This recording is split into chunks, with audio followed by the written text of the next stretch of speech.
জানিয়ে দিব আজকের বাংলার আপডেট সংবাদ। শুরুতেই সংবাদ শিরোনাম। আওয়ামী লীগের নেতাদের দেখামাত্র গ্রেপ্তারের নির্দেশ, তারেক রহমানের বক্তব্য নির্দেশ থাকছে প্রতিবেদনে।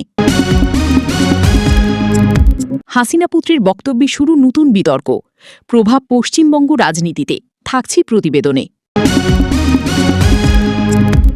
এক আইনে বদলে যাবে রাজনীতি, বিএনপির ভবিষ্যৎ নিয়ে আশঙ্কা থাকছে প্রতিবেদনে। বাংলাদেশের রাজনীতিতে বড় প্রশ্ন, শেখ হাসিনার ভবিষ্যৎ থাকছে প্রতিবেদনে। গণভোটের ছায়া, জুলাই সনদ নিয়ে উদ্বেগে বাংলাদেশ জামাতে ইসলামী ও এনসিপি থাকছে প্রতিবেদনে। ভবিষ্যৎ নিয়ে জল্পনা, আওয়ামী লীগের নতুন কিছু সমীকরণ থাকছে প্রতিবেদনে। এতক্ষণ শুনতেছিলেন সংবাদ শিরোনাম, এখন বিস্তারিত। আওয়ামী লীগের নেতাদের দেখামাত্র গ্রেপ্তারের নির্দেশ, তারেক রহমানের বক্তব্য নির্দেশ। বাংলাদেশের রাজনীতিতে নতুন করে উত্তেজনা সৃষ্টি করেছে বিএনপির ভারপ্রাপ্ত চেয়ারম্যান তারেক রহমানের সাম্প্রতিক বক্তব্য। তিনি অভিযোগ করে বলেছেন, আওয়ামী লীগের নেতাকর্মীরা বিভিন্ন সহিংসতা, দমনপীড়ন ও মানবাধিকার লঙ্ঘনের সঙ্গে জড়িত এবং এসব ঘটনার প্রেক্ষিতে আইনশৃঙ্খলা বাহিনীকে তাদের দেখামাত্র গ্রেপ্তারের নির্দেশ দেওয়া উচিত। তার এই মন্তব্য রাজনৈতিক মহলে ব্যাপক আলোচনার জন্ম দিয়েছে এবং সরকার ও বিরোধী দলের মধ্যে নতুন করে উত্তেজনা বাড়িয়েছে। লন্ডন থেকে ভার্চুয়াল এক সভায় বক্তব্য দিতে গিয়ে তারেক রহমান বলেন, দেশের জনগণ এখন ন্যায় বিচার চায়। তিনি দাবি করেন, অতীতে রাজনৈতিক প্রতিপক্ষকে দমন করার জন্য রাষ্ট্রযন্ত্র ব্যবহার করা হয়েছে এবং এর ফলে অনেক নিরপরাধ মানুষ ক্ষতিগ্রস্ত হয়েছে। তার মতে, এই পরিস্থিতির অবসান ঘটাতে হলে আইনের শাসন প্রতিষ্ঠা জরুরি এবং যারা অপরাধ করেছে তাদের দলীয় পরিচয় না দেখে আইনের আওতায় আনতে হবে। তারেক রহমান আরও বলেন, বাংলাদেশের জনগণ আর অন্যায় সহ্য করবে না। যারা ক্ষমতার অপব্যবহার করে মানুষের অধিকার হরণ করেছে তাদের বিরুদ্ধে কঠোর ব্যবস্থা নেওয়া উচিত। তিনি অভিযোগ করেন, আওয়ামী লীগের অনেক নেতা অতীতে সহিংস কর্মকাণ্ডে জড়িত ছিল এবং এখনও বিভিন্ন এলাকায় প্রভাব খাটিয়ে যাচ্ছে। এ কারণে আইনশৃঙ্খলা রক্ষাকারী বাহিনীকে নিরপেক্ষভাবে দায়িত্ব পালন করার আহ্বান জানান তিনি। এই বক্তব্যের পরপরই আওয়ামী লীগের পক্ষ থেকে তীব্র প্রতিক্রিয়া জানানো হয়। দলটির নেতারা বলেন, তারেক রহমানের এমন বক্তব্য সম্পূর্ণ উস্কানিমূলক এবং গণতান্ত্রিক রাজনীতির জন্য হুমকি স্বরূপ। রাজনৈতিক বিশ্লেষকরা মনে করছেন, এই ধরনের বক্তব্য দেশের রাজনৈতিক পরিস্থিতিকে আরও অস্থিতিশীল করতে পারে। তারা বলেন, রাজনৈতিক দলগুলোর মধ্যে পারস্পরিক আস্থার সংকট ইতোমধ্যেই তীব্র। এর মধ্যে এমন বক্তব্য পরিস্থিতিকে আরও জটিল করে তুলবে। বিশ্লেষকদের মতে, রাজনৈতিক সমস্যার সমাধান রাজনৈতিকভাবেই করতে হবে, সংঘাত বা কঠোর ভাষা ব্যবহার করে নয়। এদিকে সাধারণ জনগণের মধ্যেও এই বক্তব্য নিয়ে মিশ্র প্রতিক্রিয়া দেখা গেছে। কেউ কেউ মনে করছেন, অপরাধ করলে অবশ্যই শাস্তি হওয়া উচিত, তবে সেটি আইনের মাধ্যমে এবং যথাযথ প্রক্রিয়ায় হতে হবে। আবার অনেকে বলছেন, রাজনৈতিক প্রতিহিংসা থেকে এমন বক্তব্য দেওয়া হলে তা দেশের জন্য ক্ষতিকর হতে পারে। আইন বিশেষজ্ঞরা জানিয়েছেন, কোনো রাজনৈতিক নেতা সরাসরি কাউকে দেখামাত্র গ্রেপ্তারের নির্দেশ দিতে পারেন না। এটি সম্পূর্ণরূপে আইন শৃঙ্খলা বাহিনীর দায়িত্ব এবং আদালতের নির্দেশনার ভিত্তিতে পরিচালিত হয়। তারা বলেন, আইনের শাসন বজায় রাখতে হলে প্রমাণ, তদন্ত এবং বিচার প্রক্রিয়ার মধ্য দিয়েই কাউকে দোষী সাব্যস্ত করতে হবে। বর্তমান প্রেক্ষাপটে এই বক্তব্য দেশের রাজনীতিতে নতুন বিতর্কের জন্ম দিয়েছে। বিএনপি ও আওয়ামী লীগের মধ্যে পাল্টাপাল্টি বক্তব্যে পরিস্থিতি আরও উত্তপ্ত হয়ে উঠছে। রাজনৈতিক অঙ্গনে এখন প্রশ্ন উঠছে, এই ধরনের বক্তব্য কি রাজনৈতিক সমাধানের পথকে আরও দূরে ঠেলে দিচ্ছে, নাকি এটি নতুন কোনো পরিবর্তনের ইঙ্গিত? পরিস্থিতি যেদিকেই যাক, কথা স্পষ্ট যে বাংলাদেশের এক আইনেই বদলে যাবে রাজনীতি, বিএনপির ভবিষ্যৎ নিয়ে আশঙ্কা। বাংলাদেশের রাজনৈতিক অঙ্গনে নতুন করে আলোচনার জন্ম দিয়েছে একটি সম্ভাব্য আইন সংশোধন বা প্রণয়নের উদ্যোগ, যা কার্যকর হলে দেশের প্রধান বিরোধী দল বাংলাদেশ জাতীয়তাবাদী দল বিএনপির ভবিষ্যৎ নিয়ে প্রশ্ন উঠতে পারে বলে মনে করছেন বিশ্লেষকরা। রাজনৈতিক মহলে এখন বড় প্রশ্ন, একটি আইন কি সত্যিই একটি বড় রাজনৈতিক শক্তির পথ রুদ্ধ করে দিতে পারে? সাম্প্রতিক সময়ে সরকারের পক্ষ থেকে রাজনৈতিক দলগুলোর নিবন্ধন, কার্যক্রম ও অর্থায়ন সংক্রান্ত কিছু কঠোর বিধান আনার আলোচনা চলছে। এসব প্রস্তাবিত বিধানের মধ্যে রয়েছে দলীয় কার্যক্রমের স্বচ্ছতা নিশ্চিত করা, অপরাধমূলক কর্মকাণ্ডে জড়িত নেতাদের বিরুদ্ধে দ্রুত ব্যবস্থা এবং সংবিধান বিরোধী কার্যকলাপে যুক্ত থাকলে দলের নিবন্ধন বাতিলের ক্ষমতা আরও শক্তিশালী করা। এই প্রেক্ষাপটে বিএনপির অনেক নেতা উদ্বেগ প্রকাশ করেছেন। বিএনপির নেতাদের দাবি, এই ধরনের আইন রাজনৈতিকভাবে তাদের কোণঠাসা করার একটি কৌশল হতে পারে। দলের শীর্ষ নেতৃত্বের মতে, অতীতে বিভিন্ন মামলার মাধ্যমে তাদের নেতাকর্মীদের হয়রানি করা হয়েছে এবং এখন আইনের মাধ্যমে সংগঠনগতভাবে দুর্বল করার চেষ্টা চলছে। তারা বলছেন, গণতন্ত্রের বিরোধী দলকে দুর্বল করে দিয়ে কোনো রাষ্ট্র দীর্ঘমেয়াদে স্থিতিশীল থাকতে পারে না। অন্যদিকে ক্ষমতাসীন বাংলাদেশ আওয়ামী লীগ নেতারা বলছেন, এই আইন কোনো নির্দিষ্ট দলকে লক্ষ্য করে নয়, বরং এটি রাজনৈতিক ব্যবস্থাকে আরও জবাবদিহিমূলক ও স্বচ্ছ করার জন্য প্রণয়ন করা হচ্ছে। তাদের মতে, যারা আইনের মধ্যে থাকবে তাদের জন্য কোনো সমস্যা নেই, বরং এই আইন রাজনৈতিক সংস্কৃতিকে ইতিবাচকভাবে পরিবর্তন করতে পারে। রাজনৈতিক বিশ্লেষকরা বিষয়টিকে একটু ভিন্নভাবে দেখছেন। তাদের মতে, আইন প্রণয়ন সবসময়ই রাজনৈতিক বাস্তবতার সঙ্গে যুক্ত। একটি আইনের প্রয়োগ কেমন হবে সেটিই সবচেয়ে গুরুত্বপূর্ণ বিষয়।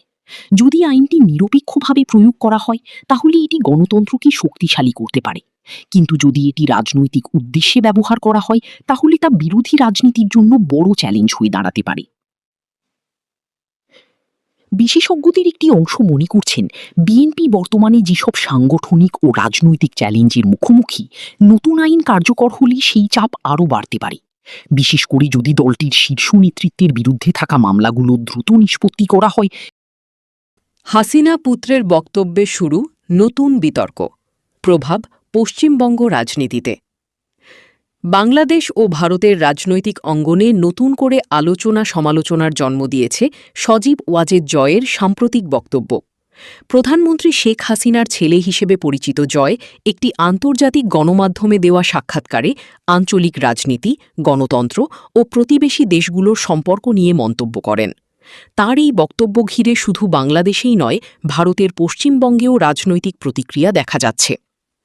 সাক্ষাৎকারে জয় বলেন, দক্ষিণ এশিয়ার রাজনীতিতে স্থিতিশীলতা বজায় রাখতে পারস্পরিক সহযোগিতা ও সন্ত্রাসবাদ বিরোধী কঠোর অবস্থান জরুরি। তিনি ইঙ্গিত করেন, কিছু রাজনৈতিক শক্তি আঞ্চলিক শান্তি বিনষ্ট করতে ভূমিকা রাখছে এবং তাদের বিরুদ্ধে সমন্বিত উদ্যোগ প্রয়োজন। যদিও তিনি সরাসরি কোনো দলের নাম উল্লেখ করেননি, তার বক্তব্যকে ঘিরে নানা ব্যাখ্যা সামনে আসছে। ভারতের পশ্চিমবঙ্গে এই মন্তব্য দ্রুত রাজনৈতিক আলোচনার কেন্দ্রবিন্দুতে চলে আসে। রাজ্যের ক্ষমতাসীন দল তৃণমূল কংগ্রেসের কিছু নেতা মনে করছেন, জয় যে ধরনের মন্তব্য করেছেন তা সীমান্তবর্তী অঞ্চলের রাজনীতিতে প্রভাব ফেলতে পারে। তারা বলছেন, বাংলাদেশ ও পশ্চিমবঙ্গের মধ্যে ঐতিহাসিক, সাংস্কৃতিক ও অর্থনৈতিক সম্পর্ক রয়েছে, তাই এই ধরনের বক্তব্যের প্রতিফলন রাজ্য রাজনীতিতেও দেখা যেতে পারে। অন্যদিকে বিরোধী দল ভারতীয় জনতা পার্টি, বিজেপি এই বিষয়টিকে ভিন্নভাবে দেখছে। তাদের দাবি, জয়ের মন্তব্য আসলে আঞ্চলিক রাজনীতিতে একটি নির্দিষ্ট দৃষ্টিভঙ্গি চাপিয়ে দেওয়ার চেষ্টা। বিজেপির একাধিক নেতা বলেছেন, ভারতের অভ্যন্তরীণ রাজনীতিতে বাইরের কোনো মন্তব্য গ্রহণযোগ্য নয়, তা যেই করুক না কেন। রাজনৈতিক বিশ্লেষকদের মতে, এই বিতর্কের পিছনে মূল কারণ হল বাংলাদেশ ভারত সম্পর্কের সংবেদনশীলতা, বিশেষ করে পশ্চিমবঙ্গের ক্ষেত্রে। মমতা বন্দ্যোপাধ্যায়ের নেতৃত্বাধীন রাজ্য সরকার বরাবরই প্রতিবেশী বাংলাদেশের সঙ্গে সুসম্পর্ক। বাংলাদেশের রাজনীতিতে বড় প্রশ্ন, শেখ হাসিনার ভবিষ্যৎ। বাংলাদেশের রাজনীতিতে আবারও কেন্দ্রবিন্দুতে উঠে এসেছেন দীর্ঘদিনের প্রভাবশালী নেতা শেখ হাসিনা। দেশের রাজনৈতিক প্রেক্ষাপট, বিরোধী দলের আন্দোলন, আন্তর্জাতিক চাপ এবং অভ্যন্তরীণ অর্থনৈতিক বাস্তবতা সব মিলিয়ে এখন সবচেয়ে বড় প্রশ্ন হয়ে দাঁড়িয়েছে, আগামী দিনে শেখ হাসিনার রাজনৈতিক ভবিষ্যৎ কোন দিকে যাচ্ছে।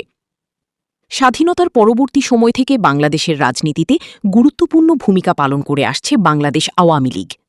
এই দলের নেতৃত্বে শেখ হাসিনা একাধিক মেয়াদে প্রধানমন্ত্রী হিসাবে দায়িত্ব পালন করেছেন এবং দেশের অবকাঠামোগত উন্নয়ন, ডিজিটাল রূপান্তর ও অর্থনৈতিক প্রবৃদ্ধির ক্ষেত্রে গুরুত্বপূর্ণ ভূমিকা রাখার দাবি করে আসছে দলটি। তবে একই সঙ্গে তার শাসনামল নিয়ে মানবাধিকার, নির্বাচন ব্যবস্থা এবং মতপ্রকাশের স্বাধীনতা নিয়ে দেশ বিদেশি সমালোচনাও রয়েছে। বর্তমান রাজনৈতিক বাস্তবতায় বিরোধী দল বাংলাদেশ জাতীয়তাবাদী দল বিএনপি শেখ হাসিনার সরকারের বিরুদ্ধে আরও সংগঠিত হওয়ার চেষ্টা করছে। তাদের অভিযোগ, দেশে একটি অবাধ ও সুষ্ঠু রাজনৈতিক পরিবেশ নেই এবং বিরোধী মতকে দমন করা হচ্ছে। এই প্রেক্ষাপটে তারা নতুন করে আন্দোলন গড়ে তোলার চেষ্টা করছে, যা ভবিষ্যৎ রাজনৈতিক পরিস্থিতিকে আরও অনিশ্চিত করে তুলছে। রাজনৈতিক বিশ্লেষকদের মতে শেখ হাসিনার সামনে এখন তিনটি বড় চ্যালেঞ্জ স্পষ্ট হয়ে উঠছে। প্রথমত, দেশের অভ্যন্তরীণ রাজনৈতিক স্থিতিশীলতা বজায় রাখা। দ্বিতীয়ত, আন্তর্জাতিক সম্প্রদায়ের সঙ্গে সম্পর্ক সুষম রাখা। এবং তৃতীয়ত, অর্থনৈতিক চাপ মোকাবেলা করা। এই তিনটি বিষয়ই তার ভবিষ্যৎ রাজনৈতিক অবস্থান নির্ধারণে গুরুত্বপূর্ণ ভূমিকা রাখবে। আন্তর্জাতিক অঙ্গনেও শেখ হাসিনার অবস্থান নিয়ে আলোচনা চলছে। যুক্তরাষ্ট্র, ইউরোপীয় ইউনিয়ন সহ বিভিন্ন আন্তর্জাতিক অংশীদার বাংলাদেশি গণতন্ত্র, মানবাধিকার এবং নির্বাচনী ব্যবস্থার উন্নয়ন নিয়ে উদ্বেগ প্রকাশ করেছে। তবে একই সময়ে আঞ্চলিক রাজনীতিতে ভারত ও চীনের সঙ্গে বাংলাদেশের সম্পর্ক গুরুত্বপূর্ণ হয়ে উঠেছে, যা শেখ হাসিনার কৌশল। ভবিষ্যৎ নিয়ে জল্পনা, আওয়ামী লীগের নতুন কিছু সমীকরণ। বাংলাদেশের রাজনীতিতে নতুন করে আলোচনার কেন্দ্রবিন্দুতে উঠে এসেছে বাংলাদেশ আওয়ামী লীগ। দীর্ঘদিন ক্ষমতায় থাকা এই দলটির ভবিষ্যৎ কৌশল, নেতৃত্বের বিন্যাস এবং রাজনৈতিক সমীকরণ নিয়ে এখন জল্পনা তুঙ্গে। অভ্যন্তরীণ ও বহিরাগত নানা চাপের মধ্যে দলটি কিভাবে নিজেদের অবস্থান শক্ত রাখবে, সেটিই এখন বড় প্রশ্ন। বর্তমান প্রেক্ষাপটে আওয়ামী লীগের সবচেয়ে বড় শক্তি হিসেবে বিবেচিত হচ্ছেন দলটির সভাপতি শেখ হাসিনা। তার নেতৃত্বে দলটি ধারাবাহিকভাবে ক্ষমতায় থাকলেও ভবিষ্যৎ নেতৃত্বের বিষয়টি নিয়ে ভেতরে ভেতরে আলোচনা চলছে বলে রাজনৈতিক মহলে গুঞ্জন রয়েছে। বিশেষ করে নতুন প্রজন্মের নেতাদের সামনে আনা, দলীয় কাঠামো আধুনিক করা এবং রাজনৈতিক বার্তা নতুনভাবে সাজানোর প্রয়োজনীয়তা অনুভব করছে দলটি। বিশ্লেষকদের মতে আওয়ামী লীগের সামনে এখন তিনটি বড় সমীকরণ কাজ করছে। প্রথমত, দলীয় ঐক্য ধরে রাখা। দীর্ঘ সময় ক্ষমতায় থাকলে স্বাভাবিকভাবেই অভ্যন্তরীণ মতপার্থক্য বাড়ে। সেই বাস্তবতায় দলের বিভিন্ন স্তরের নেতাদের মধ্যে সমন্বয় বজায় রাখা একটি বড় চ্যালেঞ্জ। দ্বিতীয়ত, জনসমর্থন ধরে রাখা। অর্থনৈতিক চাপ, দ্রব্যমূল্য বৃদ্ধি এবং কর্মসংস্থানের মতো বিষয়গুলো জনগণের মনোভাবকে প্রভাবিত করছে। তৃতীয়ত, আন্তর্জাতিক সম্পর্কের ভারসাম্য রক্ষা করা। রাজনৈতিক বিশ্লেষকরা মনে করছেন আওয়ামী লীগ এখন নতুন সমীকরণ তৈরির চেষ্টা করছে, যেখানে একদিকে উন্নয়নমূলক সাফল্য তুলে ধরা হবে, অন্যদিকে রাজনৈতিক সমালোচনার জবাব দেওয়া হবে কৌশলগতভাবে। দলটির নীতি নির্ধারকরা ইতোমধ্যে ডিজিটাল প্রচারণা, তরুণ ভোটারদের আকৃষ্ট করা এবং স্থানীয় পর্যায়ে সংগঠনকে আরও শক্তিশালী করার দিকে মনোযোগ দিচ্ছেন। অন্যদিকে বিরোধী দল বাংলাদেশ জাতীয়তাবাদী দল বিএনপি আওয়ামী লীগের এই পুনর্গঠন প্রচেষ্টাকে সন্দেহের চোখে দেখছে। তাদের দাবি, এটি মূলত রাজনৈতিক চাপ মোকাবিলার একটি কৌশল, যার মাধ্যমে জনসমর্থন ধরে রাখার চেষ্টা করা হচ্ছে। বিএনপির নেতারা বলছেন, বাস্তব সমস্যার সমাধান না করে শুধু কৌশল বদলালে পরিস্থিতি বদলাবে না। এদিকে আওয়ামী লীগের নেতারা বলছেন দলটি সময়ের সঙ্গে তাল মিলিয়ে নিজেদের পরিবর্তন করছে। তাদের মতে রাজনীতি একটি গতিশীল প্রক্রিয়া, তাই পরিবর্তন অবশ্যম্ভাবী। তারা বিশ্বাস করেন নতুন সমীকরণই আগামী দিনে দলকে আরও শক্তিশালী অবস্থানে নিয়ে যাবে। বিশেষজ্ঞদের মতে আওয়ামী লীগের ভবিষ্যৎ নির্ভর করবে কয়েকটি গুরুত্বপূর্ণ বিষয়ের উপর: নেতৃত্বের ধারাবাহিকতা, সংগঠনগত শক্তি, অর্থনৈতিক পরিস্থিতি এবং আন্তর্জাতিক সমর্থন। এইসব ক্ষেত্রে ভারসাম্য বজায় রাখতে পারলে দলটি তার অবস্থান ধরে রাখতে সক্ষম হবে। তবে কোনো একটি ক্ষেত্রে বড় ধরনের সংকট তৈরি হলে তা পুরো রাজনৈতিক সমীকরণ বদলে দিতে পারে। জনগণের দৃষ্টিকোণ থেকেও বিষয়টি গুরুত্বপূর্ণ। অনেকেই জানতে চান আগামী দিনে আওয়ামী লীগ কী ধরনের নীতি গ্রহণ করবে এবং তা তাঁদের দৈনন্দিন জীবনে কী প্রভাব ফেলবে। বিশেষ করে তরুণ প্রজন্ম এখন রাজনৈতিক অংশগ্রহণে আগ্রহী হয়ে উঠছে, যা দলগুলোর কৌশল নির্ধারণে গুরুত্বপূর্ণ ভূমিকা রাখছে। সব মিলিয়ে আওয়ামী লীগের নতুন সমীকরণ এখনও পুরোপুরি স্পষ্ট না হলেও এটি যে ভবিষ্যৎ রাজনীতিতে বড় প্রভাব ফেলতে পারে সে বিষয়ে কোনো সন্দেহ